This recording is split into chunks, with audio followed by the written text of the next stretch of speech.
एक जन पढ़ा लिखा जाहिल मोर वीडियो फोटो उठा वीडियो बना और रमजान में बना के उल्टा सीधा बोलो। मैं आईना हूँ दिखाऊंगा दाग चेहरे का, मैं आईना हूँ दिखाऊंगा दाग चेहरे का, जिसे खराब लगे वो सामने से हट जाए। मतलब ये 2 टके का ड्राइवर सिखाएगा कि दीन क्या है, इस्लाम क्या है, हक क्या है, बातिल क्या है, जायज क्या है, नाजायज क्या है, हलाल क्या है, हराम क्या है। ठीक है, इनको खुद पता नहीं होता है, इनको खुद नहीं पता होता है। अबे जाहिल, जितनी तेरी जबान चलती है, काश अगर होती तो गाड़ी चला लिया करता, तो इंडिया छोड़कर के आज वहाँ सलमान की धोती साफ करने के लिए नहीं जाता। तो बात में कुछ नहीं को मोर दादो एक बात याद हो कि बेटा जिंदगी छना एक लोग से हमेशा बचे रहे। कमल लोग दादो को सीना जोड़ यार तुम्हारा समझदार नहीं समझे रमजान महीना नहीं बोलवा सको। अरे कल दादो को जिसकी बेटा ज्यादा पढ़ा लिखा लोग के लिए बोलबो ना वहां तो ज्ञान दिवे दोनों तीजे मोक जाहिल को जिसने जेखुना तीन नेंगटा गाड़ी बेगर पहने गली गली कंटा कंटा घूमते पे रह लो नी खुना में मदरसा तालीम हासिल करो। ठीक है समझिया।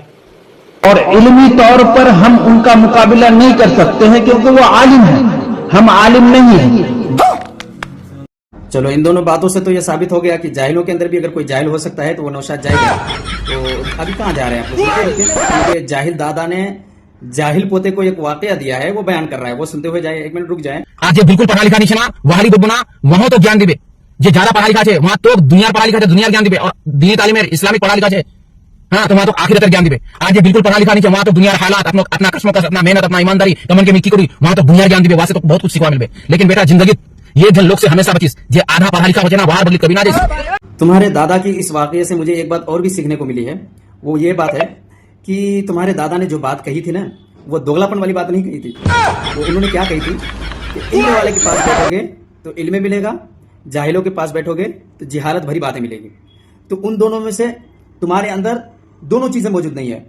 अब जाहिल भी तुम कंफर्म पूरा नहीं हो, तुम आलिम भी कंफर्म नहीं हो। हमारी बातों से ही पता चल गया, तुमने खुद कहा है। ठीक है, पहला जुमला क्या था तुम्हारा? मैं मदरसे में तालीम कर रहा था, मैं जब नंगा फिरता था उस वक्त तुम मदरसे में तालीम हासिल कर रहे थे। दूसरा जुमला क्या है कि मैं कोई आलिम नहीं हूं। ठीक है, इल्म के एतबार से मुकाबला नहीं है। तुम्हारे दादा का ये वाकया तुम्हारे ऊपर बिल्कुल फिट बैठ रहा है। तो ऐसे लोगों से बचना चाहिए जो आलिम भी ना हो जाहिल भी ना हो, कंफर्म बीचों बीच रह जाए, जिसे हम कैसे कहते हैं उसे मुखन्नस, ना ही मुजक्कर है ना ही मुअन्नस है। जो बीच में अटक जाए वो मुखन्नस है, जैसा कि ठीक है, वो कहते हैं धोबी का कुत्ता ना घर का ना अटका, वही अटका है। तो चलो अब नौशाद के सगे दादा की तो कहानी को सुन लिया आप लोगों ने इनके मुंह से। आप इनके परदादा की कहानी को मैं सुनाता हूँ। ठीक है, ये किताब सामने जो देख रहे हैं आप, इस किताब को देखें। नौशाद दिल थाम के बैठो आप। ठीक है, ये किताब सामने जो देख रहे हैं इस किताब का नाम है अरवाह सलासा। इस किताब के मुसन्निफ है इनके दादा हजरत अशरफ अली थानवी साहब, इनके दादा। ठीक है, और इस किताब के सफा नंबर 228 पे क्या लिखता है कि हजरत गंगोही साहब अपने खानका में जमा थे। बहुत सारे लोग उनके मुरीद और शागिर्द को लेकर के जमा थे। तो इतने में गंगोही साहब जो है ना, इतने में गंगोही साहब के पास नानतवी साहब आए जो कि इनके परदादा है।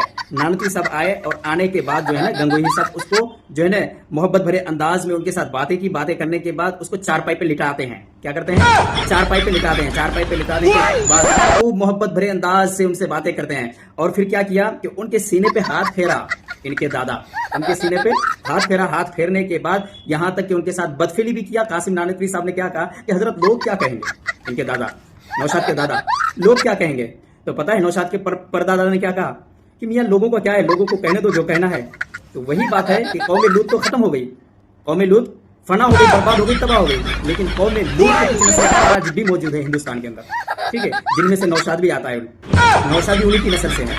ये क्या जाने इल्म क्या है और इल्म की कदर क्या जाने, ये आलिमों की कदर क्या जाने और क्या जाने, ये तो कर नहीं सकता है। बस ये इनकी जिहालत भरी बातें सुन करके ऐसा लग रहा है कि गंगोही ने इसको जो है ना भिंडी का और करेला का जूस पिला करके यहाँ पे फेसबुक पे भांड करने के लिए भेजा कि जाओ हमारी कहानी को तुम छुपा देना, अपने सगे दादा की कहानी को बता देना। भाई सगे दादा के साथ साथ परदादा की भी कहानी को बता दिया कर।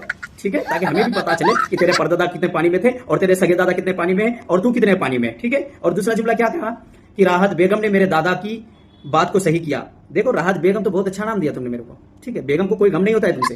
अब तुमको और जोर शोर के साथ मैं रोस्ट करूंगा, बेखौफ होकर के बेगम होकर के। अब तुम अपनी खैर करो, इब्ने तैमिया की छनिया, तेरा क्या बनेगा। इधर बयाने जना तो दिमाग में छल्ला नहीं तोड़ दी तो मोर नाम नौशाद। मुझे रोस्ट करने से पहले ही मुझे धमकी दे दिया। तो कोई अल्लामा है नहीं ना?